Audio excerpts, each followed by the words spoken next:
से हमें वर्क करना है। तो यहाँ देखिए सोल्यूशन में क्या होगा, सबसे पहले वी नो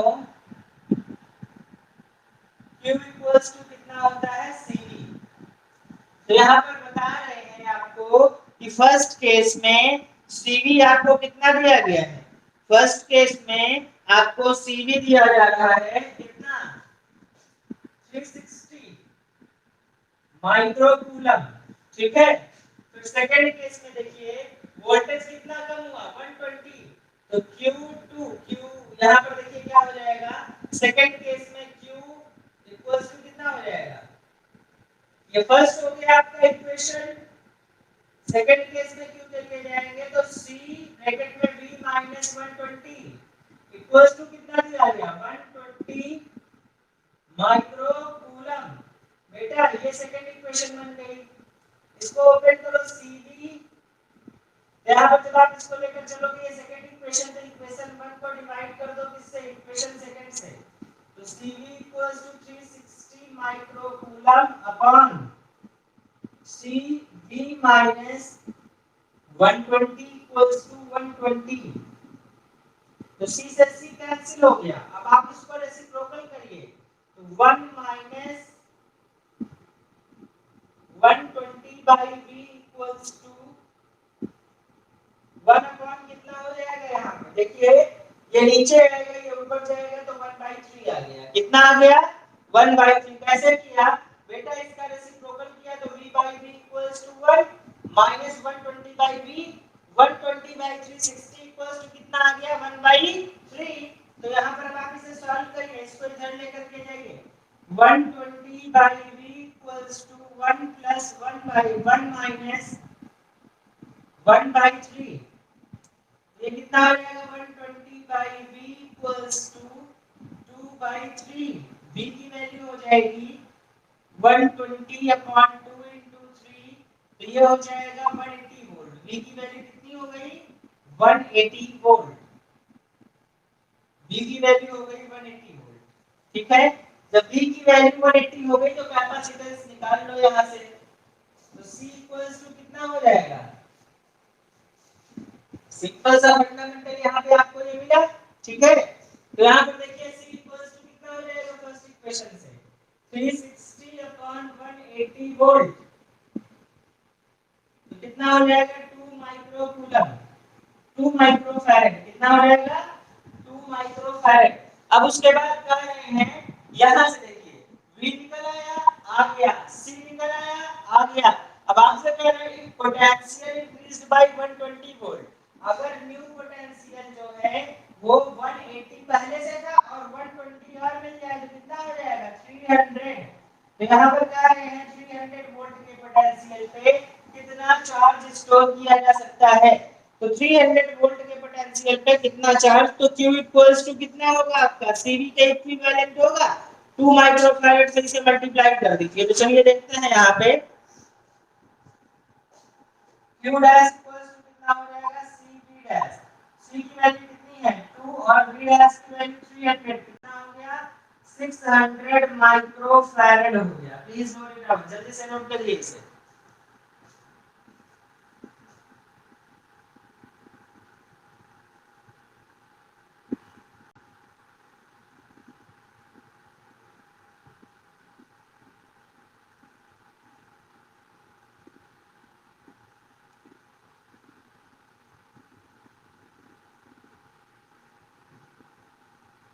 अब देखिए नेक्स्ट क्वेश्चन आपको एक फिगर दिया जा रहा है, कंबाइंड सर्किट है कैपेसिटेंसेस की, और आपसे कहा जा रहा है कि आपको कैलकुलेट करना है the total amount of charge flowing through it.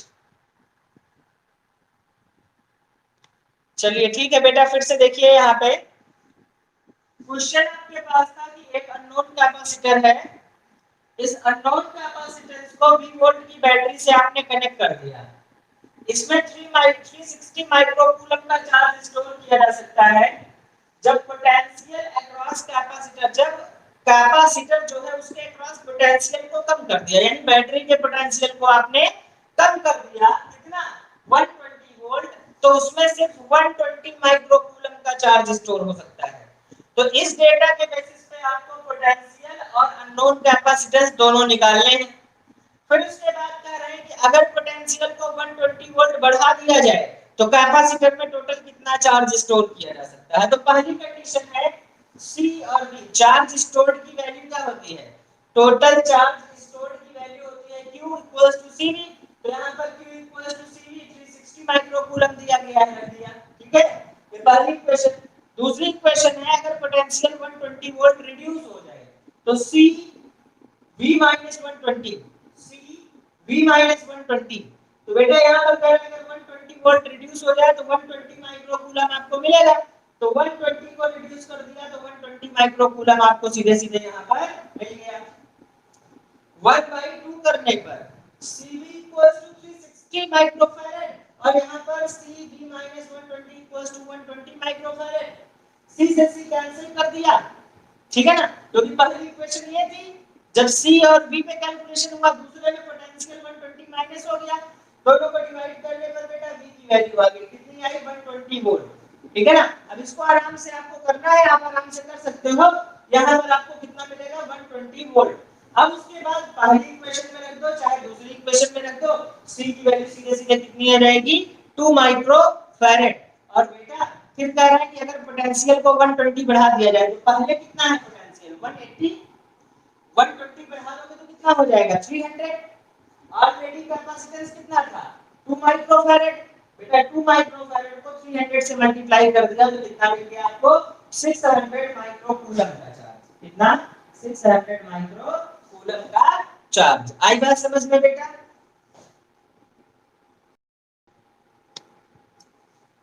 Next figure में बना रहा हूं, उस फिगर के बेसिस पे कैलकुलेशन देखिए।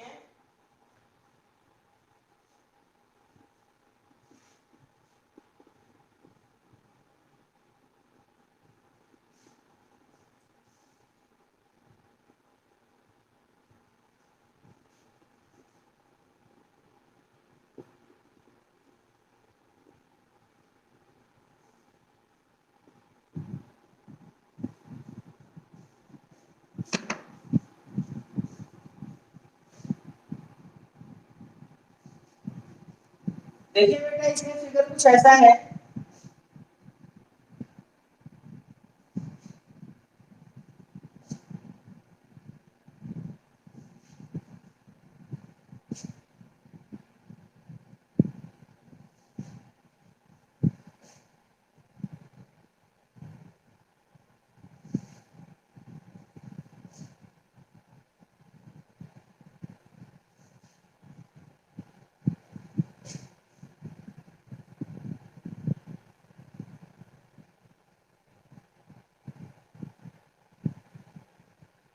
ये रहा आपके पास पूरा का पूरा एक सर्किट डायग्राम। AB के अक्रॉस दिया गया है बेटा, ये 60 माइक्रोफैरड है, ये भी 60 माइक्रोफैरड है, ये भी 60 माइक्रोफैरड है, ये 40 माइक्रोफैरड है, ये 10 माइक्रोफैरड है और ये भी 10 माइक्रोफैरड है। अगर AB के अक्रॉस आपने एक 100 वोल्ट की बैटरी लगा दी, AB के अक्रॉस अगर आपने एक 100 वोल्ट की बैटरी लगा दी तो 100 वोल्ट की बैटरी को लगाने पर आपसे कह रहे हैं टोटल कितना चार्ज स्टोर किया जा सकता है। तो टोटल कितना चार्ज स्टोर किया जा सकता है इस चीज को हम देखेंगे। तो चलिए देखते हैं। सबसे पहले तो एक छोटा सा कॉन्सेप्ट समझिए बेटा, क्या कि बेटा ये 60 माइक्रोफैरड, ये 60 माइक्रोफैरड और ये 60 माइक्रोफैरड, ये तीनों किसमें है बेटा,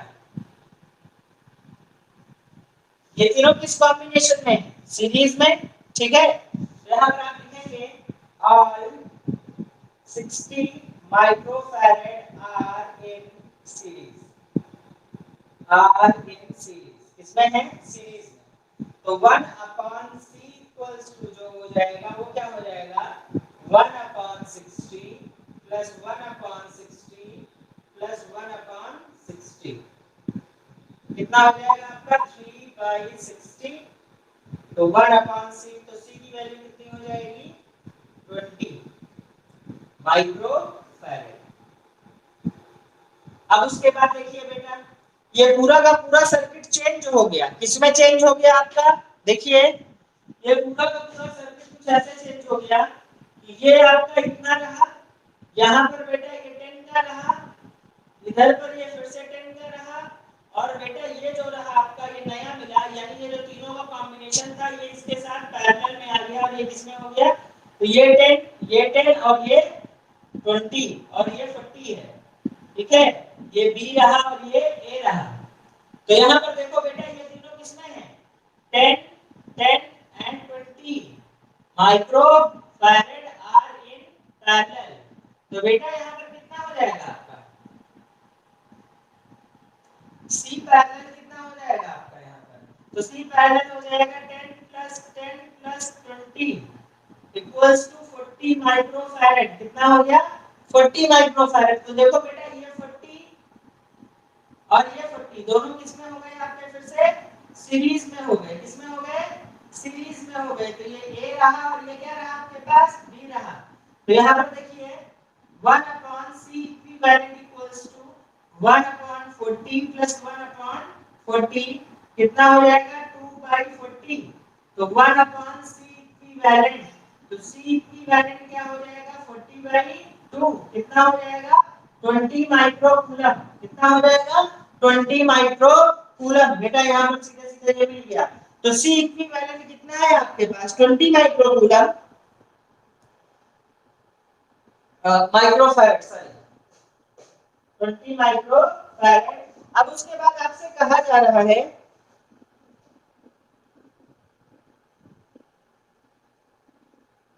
कि अगर आपको टोटल चार्ज निकालना है इनके बीच का, क्या निकालना है, टोटल चार्ज, तो नेट चार्ज बाय कितने वोल्ट, 100 वोल्ट बैटरी, 100 वोल्ट की बैटरी से नेट चार्ज कितना होगा। तो बेटा आपके पास Q इक्वल्स होता है C इंटू V। क्या होता है, Q equals to C into V। C की वैल्यू कितनी है 20 और V की वैल्यू कितनी है 100। बेटा कितना हो जाएगा 2000 माइक्रो कूलम का चार्ज, 2000 माइक्रो कूलम का चार्ज, या इसी को 2 मिली कूलम भी बोल सकते हैं, लेकिन आप इसे माइक्रो कूलम बोलिए, कोई दिक्कत नहीं है किसी तरीके से, जल्दी से नोट कर लो बेटा।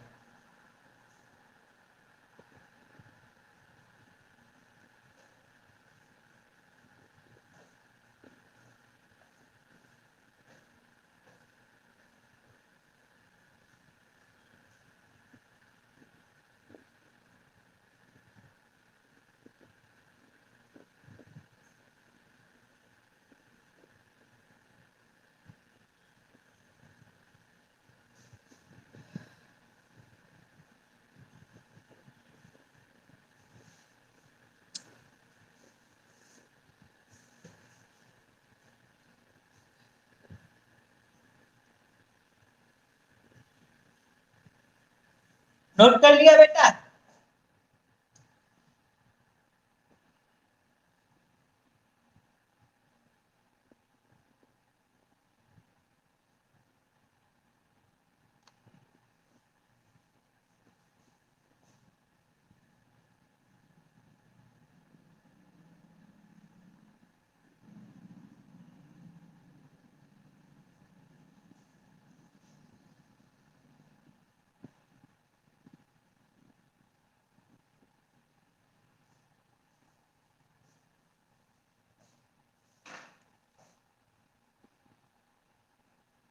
चलिए ठीक है। अगला क्वेश्चन आपका कुछ इस तरीके से है,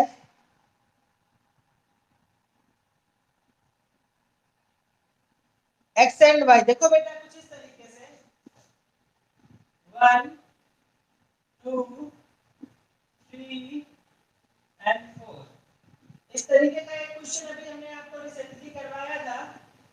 ये x है और ये y है, आपको कुछ इस तरीके से दिया गया ये,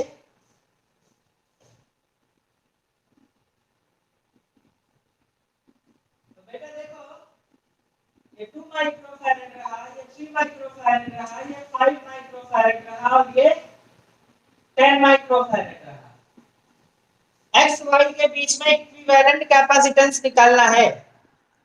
तो जब आप एक्स वाई के बीच में इक्विवेलेंट कैपेसिटेंस निकालोगे तो क्या मिलेगा, चलिए देखते हैं।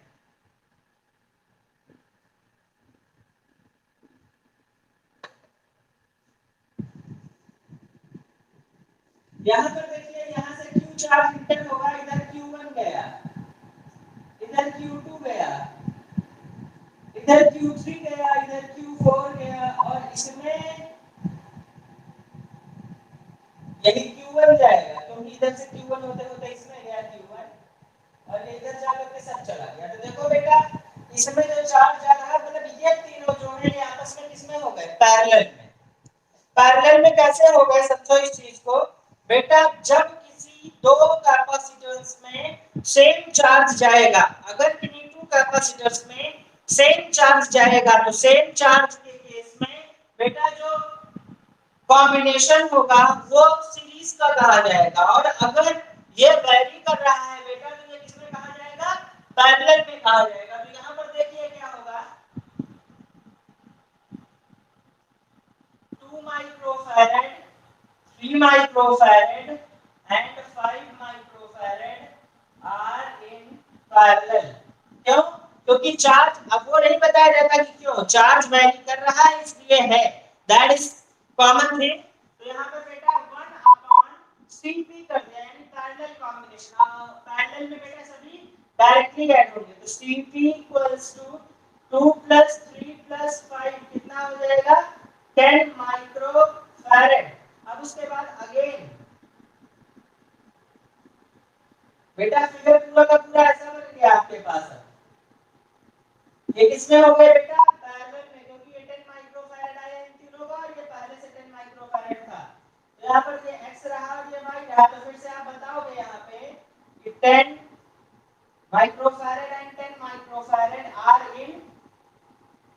इन सीरीज। इसमें होंगे ये सीरीज में, तो सीरीज के लिए फिर से now 1 upon Cs equals to 1 upon 10 plus 1 upon 10 कितना हो जाएगा, Cs equals to 10 by 2 that is equals to 5 microfarad। तो इक्विवेलेंट कैपेसिटेंस कितना आया बेटा, 5 माइक्रोफैरड का। कई बच्चों के दिमाग में ये आता है कि जब 5 माइक्रोफैरड ही लेना था इनको, तो डायरेक्टली 5 भी ले लेते ना, काहे के लिए इतना लंबा घुमाने की जरूरत थी बेटा। हो सकता है हमारे पास कुछ ऐसे डिवाइसेस रहे हों जिसमें जिसमें जिनमें से कुछ को 2 माइक्रोफैरड पे चलना रहा हो, कुछ को 3 माइक्रोफैरड पे चलना रहा हो, कुछ को 10 पे चलना रहा हो, कुछ को 5 पे चलना रहा हो, और फिर कॉमनली वो एक ऐसी सर्किट से जुड़े हुए हैं जिसमें उनको किस पे चलना है बेटा, 5 माइक्रोफैरड पे। तो जरूरी तो है नहीं कि हर डिवाइस सेम कैपेसिटेंस पे ही वर्क करेगा, उसके लिए सेम कैपेसिटर चाहिए होगा। तो इक्विवेलेंट 5 माइक्रोफैरड आया, लेकिन हो सकता है अलग-अलग डिवाइसेस के लिए अलग-अलग कैपेसिटर्स की जरूरत हो बेटा। इसलिए क्या कर दिया यहाँ पर हमने, अलग-अलग डिवाइसेस को कुछ ही सीक्वेंस में ऐड किया कि इक्विवेलेंट कैपेसिटेंस कितना आ गया भैया आपके पास, 5 microfarad. Please note it down, जल्दी से नोट कर लो बेटा। तो हम आगे बढ़ते हैं। अगला क्वेश्चन है पोटेंशियल एनर्जी का, जल्दी से नोट करिए।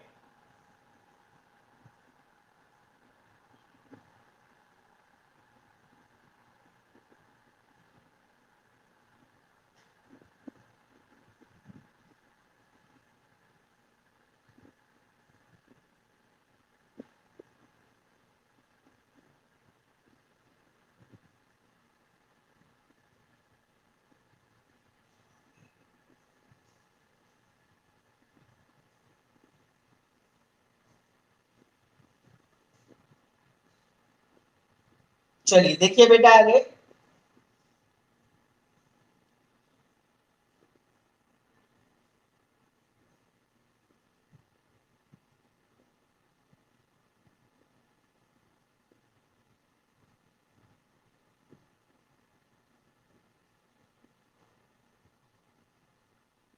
अगला क्वेश्चन है, a 4 microfarad capacitor is initially isolated and has a potential difference of 10 volt across its plates। a 4 microfarad capacitor is initially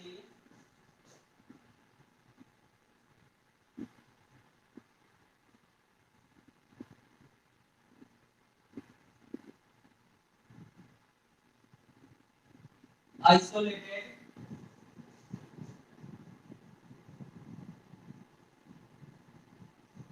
and has a potential difference of 10 volt and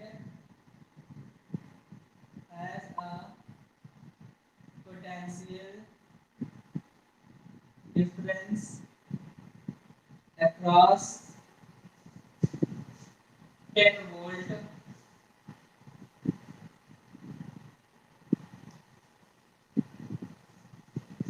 its plate its plates series का potential difference. The plate of this capacitor are then connected in parallel to the plates and initially uncharged. Then it is further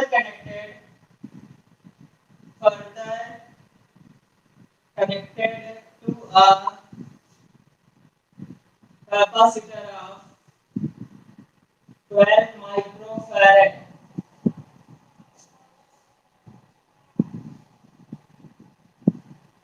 और ये क्या है बेटा अनचार्ज है ये क्या है अनचार्ज है find electrical potential energy stored before and after the connection find electrical potential energy before and after the connection connection के पहले और बाद में पोटेंशियल एनर्जी को कैलकुलेट करिए पोटेंशियल एनर्जी को कैलकुलेट करिए और दूसरा है comment upon the reason why change in potential energy चलो ठीक है दूसरे का कोई मतलब नहीं चलिए स्टार्ट करते हैं इसके सॉल्यूशन देखो बेटा फर्स्ट केस में क्या है पहला आपका 4 माइक्रोफैरड का है और दूसरा कैपेसिटेंस जो है वो 12 माइक्रोफैरड का है पहला पोटेंशियल जो है पहले का पोटेंशियल 10 वोल्ट है और दूसरा अनचार्ज्ड है इसलिए 0 वोल्ट का है तो जब आप पहला इनिशियली इलेक्ट्रिकल एनर्जी देखोगे तो हाफ C1V1 स्क्वायर हो जाएगा फिर दोनों के पोटेंशियल्स को ऐड कर लोगे तो देखोगे यहाँ पे तो पहले देखिए सबसे पहले लिखते हैं C1 की वैल्यू कितनी है बेटा 4 माइक्रोफैरड C2 की वैल्यू कितनी है बेटा 12 माइक्रोफैरड V1 कितना है बेटा 10 वोल्ट और V2 कितना है बेटा 0 वोल्ट क्यों क्योंकि वो अनचार्ज्ड है क्या है आपका अनचार्ज्ड है तो अनचार्ज्ड की कंडीशन को बेटा आप पोटेंशियल एनर्जी निकालो UI निकालो इनिशियल पोटेंशियल तो बेटा दूसरा तो अनचार्ज्ड है इसके पास 0 पोटेंशियल होगा कोई मतलब है ही नहीं यहां पर क्या होगा हाफ C1 V1 स्क्वायर तो हाफ C1 कितना है 4 V1 कितना है 10 स्क्वायर बेटा ये कितना हो गया 2 तो 100 into 2 कितना हो जाएगा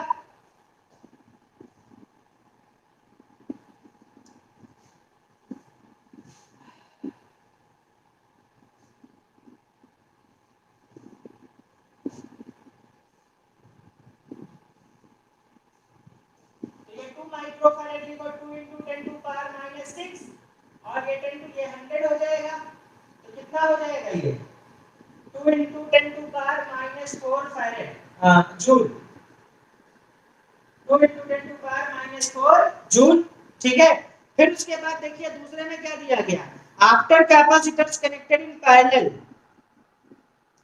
पैरेलल में जब कनेक्ट किया उनको हाँ पैरेलल बताया गया है क्वेश्चन में ठीक है तो यहाँ पर देखिए क्या होगा आपका जब उनको पैरेलल में कनेक्ट किया गया तो टोटल चार्ज कितना होगा आपका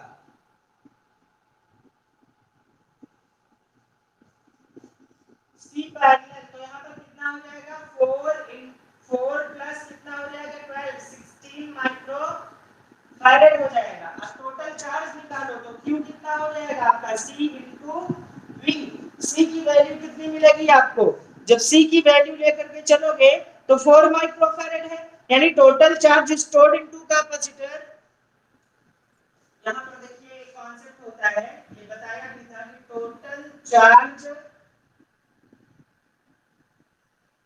stored in two capacitor जो होगा that must be equals to C1 का चार्ज पहले जितना, क्योंकि दूसरे में तो कुछ चार्ज था ही नहीं। जब दोनों को आपस में कनेक्ट किया तो पहले में कुछ चार्ज था, वही दोनों में इक्वली बढ़ गया। तो total charge in stored in two capacitor जो होगा वो C1 के चार्ज के इक्विवेलेंट होगा। तो C की वैल्यू कितनी थी? 4 × 10⁻⁻6 और V की वैल्यू कितनी थी? 10। कितना हो जाएगा? 4 × 10⁻40 × 10⁻6 कूलम। 40 × 10⁻6 कूलम।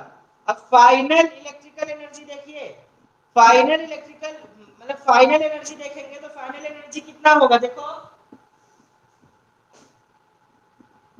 U फाइनल तो Q स्क्वायर अपॉन 2C यही होता है। Q स्क्वायर अपॉन 2C, तो Q स्क्वायर रखो। Q की वैल्यू कितनी है? 40 × 10⁻6 स्क्वायर अपॉन 2C। 2 × C की वैल्यू कितनी है? C की वैल्यू है 16 × 10⁻6। सॉल्व करो तो 40 × 40 10⁻12 अपॉन 2 × 16। सॉल्व करो, 4 10s are this और ये 4 4s are, फिर 4 10s are this, ये 5 हो गया तो कितना मिला? 10⁻6 है ऊपर जा करके तो 50 × 10⁻6 बचेगा और ये हो जाएगा 5 × 10⁻5 जूल। तो पहले एनर्जी कितनी मिली थी आपको? पहले एनर्जी मिली थी 2 × 10⁻4 जूल और बाद में एनर्जी कितनी मिली? 5 × 10⁻5 जूल। यानी वैल्यू और कम हो गई। रीजन अभी तक जो चार्ज एक कैपेसिटर में था वो चार्ज दो में डिवाइड हो गया, तो उनकी total electrical energy holding capacity जो होगी वो क्या हो जाएगी? कम हो जाएगी। थोड़ा सा इसे जूम करके देख लीजिएगा आप लोग, थोड़ी सी प्रॉब्लम। अब मेन चीज यहाँ पर ये है रीजनिंग का कि इस कंडीशन में कैपेसिटर्स के कम या ज्यादा होने पर पोटेंशियल एनर्जी में क्यों चेंज हुआ? तो पोटेंशियल एनर्जी में इसलिए चेंज हुआ क्योंकि चार्ज पहले एक सिंगल कैपेसिटर में था, अब वो टू कैपेसिटर्स में इक्वली डिवाइड हो गया और जब वो डिवाइड हो गया तो उनकी holding capacity of electrical current जो हो गई वो कम हो गई, जिसके रीजन से टोटल एनर्जी आल्सो रिड्यूसेस। जल्दी से नोट कर लीजिए इसे।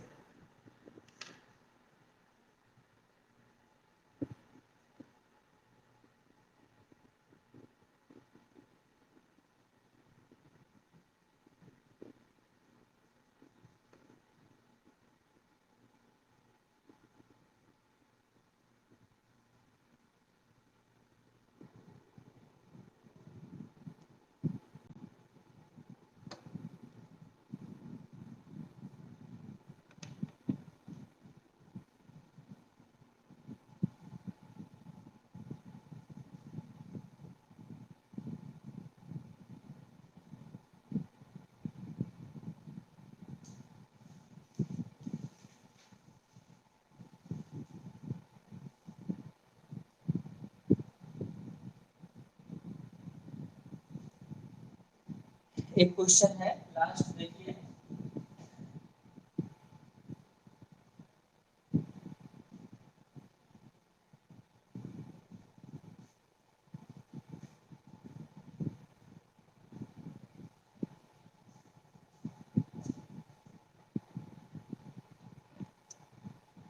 the plate of parallel plate capacitor have an area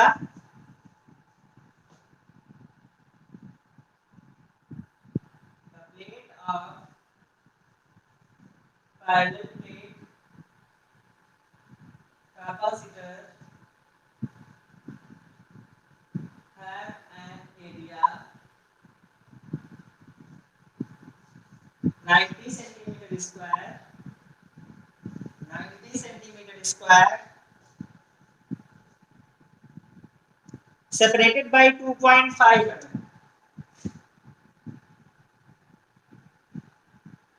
separated by 2.5 mm 2.5 millimetre के सेपरेशन पे उन्हें रखा गया है The capacitor is charged by connecting capacitor is charged by connecting 400 volt battery 400 volt battery 400 volt की बैटरी को connect करके उसे how much electrostatic energy is stored in capacitor how much electrostatic energy is stored in capacitor electrostatic energy चाहिए बेटा static energy ये पहला part था दूसरा पार्ट आपके पास है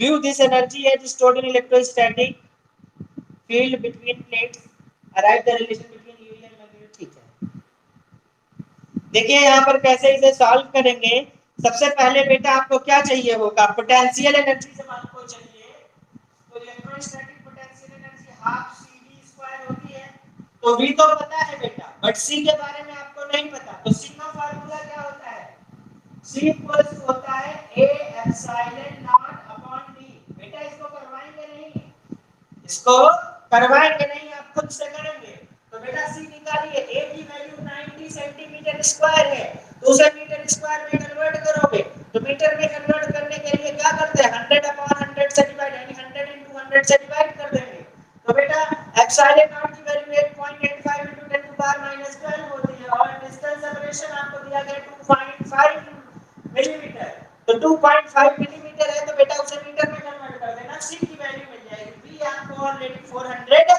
दिया गया है आप खुद से इसका कैलकुलेशन कर लोगे ठीक है सेकंड पार्ट में आपसे UE की वैल्यू पूछी गई है यानी जिसको हम लोग एनर्जी डेंसिटी बोलते हैं क्या बोलते हैं पोटेंशियल एनर्जी डेंसिटी तो UE की वैल्यू कितनी होती है potential energy upon A into D देखो बेटा U की वैल्यू यहां से निकाल लोगे और उसके बाद A into D से आप उसे क्या कर दोगे मल्टीप्लाई डिवाइड कर दोगे सीधे सीधे आपको एनर्जी डेंसिटी मिल जाएगी ध्यान रखना है बस एक चीज का कि सारे के सारे calculations must be taken in the order of must be taken in the order of किस फॉर्म में होने चाहिए आपके सारे के सारे कैलकुलेशन सारे के सारे कैलकुलेशंस आपके होने चाहिए बेटा किसमें SI यूनिट्स में ठीक है ना तो बेटा आज की क्लास में इतने पे ड्रॉप कर रहे हैं कल के टेस्ट के लिए मेंटली प्रिपेयर रहिए छोटी-छोटी चीजें जो बहुत बड़ा डिफरेंस क्रिएट करती हैं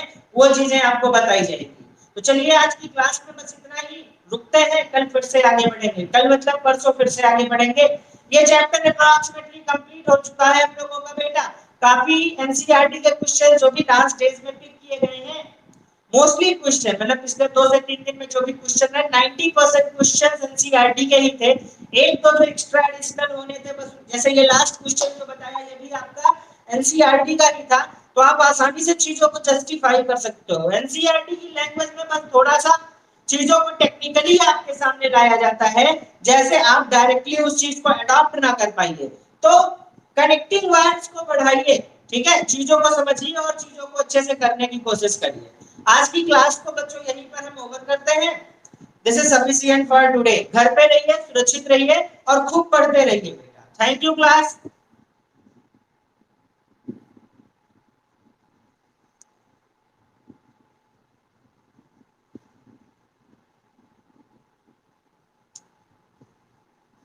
कहाँ थे भैया आज बहुत दिन बाद दर्शन दिए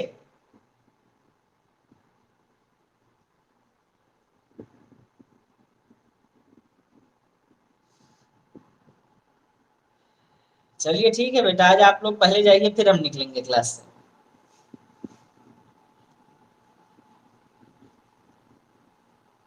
अच्छा आप ठीक है हाँ बेटा अरे बेटा वही पुराना ही है बेटा पुराने चैप्टर का ही है बेटा जितने ज्यादा से ज्यादा आप उसको फेस करेंगे बेटा उतना ही इजी रहेगा आपके लिए हाँ बिल्कुल बेटा कोई दिक्कत बेटा दोनों चैप्टर के मिक्स हैं बेटा ठीक है। इसमें न्यूमेरिकल्स वगैरह बहुत नहीं है बेटा ना, न्यूमेरिकल के लिए अलग से बेटा हम असाइनमेंट फॉर्म में टेस्ट लेंगे, ठीक है। अरे कोई बात नहीं बेटा, ठीक है। तो सब लोग पेपर के लिए कल रेडी रहिएगा बेटा, ठीक है ना। ठीक है बेटा, सभी लोग अपना ध्यान रखिए। आज आप लोग पहले लीव करिए क्लास, फिर मैं लास्ट में लीव करूंगा।